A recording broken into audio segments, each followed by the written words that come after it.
She abused her power as governor, charged the taxpayers a per diem for 300 nights she spent at home, charged the state for flying her kids to events to which they had not been invited, and had a witch hunter pray for her in church.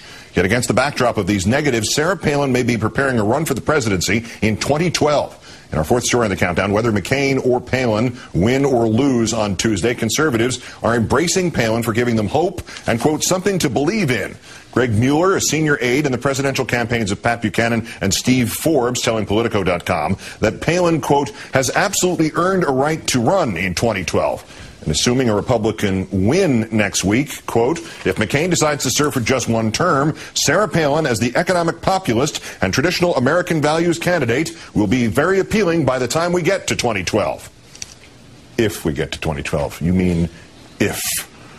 In the short term, the newest negative on the governor, including her reputed roguish behavior and previous accusations of diva-dom, a top unnamed McCain advisor telling Politico that they could quote him but not name him. He thereupon called her, quote, a whack job. I'm joined now by Margaret Carlson, political columnist with Bloomberg News and Washington editor of The Week magazine. Good evening, Margaret.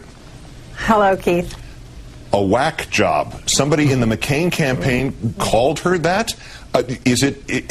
You're wondering now, aren't you, that whether or not they're trying this to win this election, but in fact whether or not they're also sort of giving away 2012 as well? Well, the language has changed. It's gone from rogue to diva. There were about 3 people who used diva, and now it's descended to whack job. It's hard to imagine what's next. But you'll notice that nobody is blaming McCain for choosing her. It's all about Sarah Palin at this point. Soon we'll move on to it's all about McCain, but for now it's safer for the McCain people to dump on her. And it's well deserved. That roundup you gave is about a third of what was learned after a vetting was done of Sarah Palin, the vetting that John McCain didn't do. We know a lot more about her than he ever did.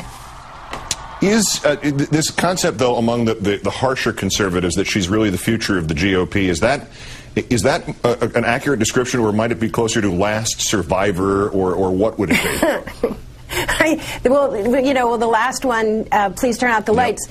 She, if the party is as broken as it seems to be right now, she is one person standing.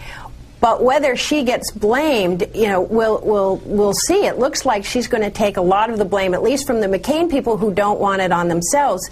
The party's going to have years in the wilderness. They're going to have to choose who are they? Are they going to be able to pull off ever again the Wall Street and the elites getting the Elmer Gantry populist evangelical wing of the party to vote for them?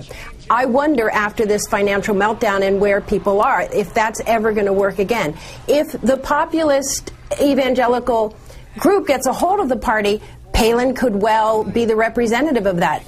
I doubt that after this go-around that that's going to happen.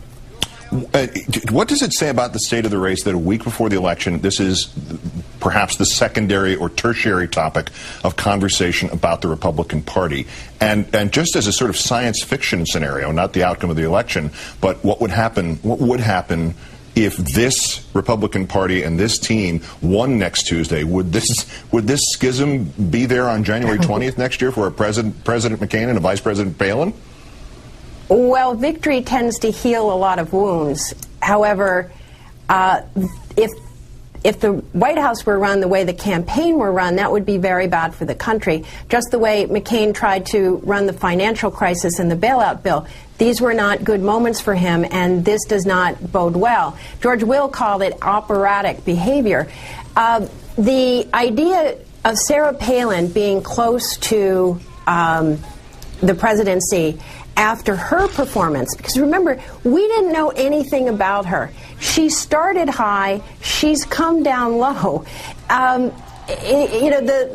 immediate reason for having her worked for John McCain. He got some crowds. It wasn't quite as sad a campaign, but boy, did he pay a price for this. And the next stage is going to be the blaming of McCain for choosing Sarah Palin. And if Sarah Palin comes out of this as anything, I think it's going to. She'll go back to Alaska. She might get reelected, but remember, the Anchorage, the papers up there are not pro-Sarah Palin. She's been vetted in a way she wasn't before she had the vice presidential nomination. She's in favor of, she hasn't called for Ted Stevens to step aside.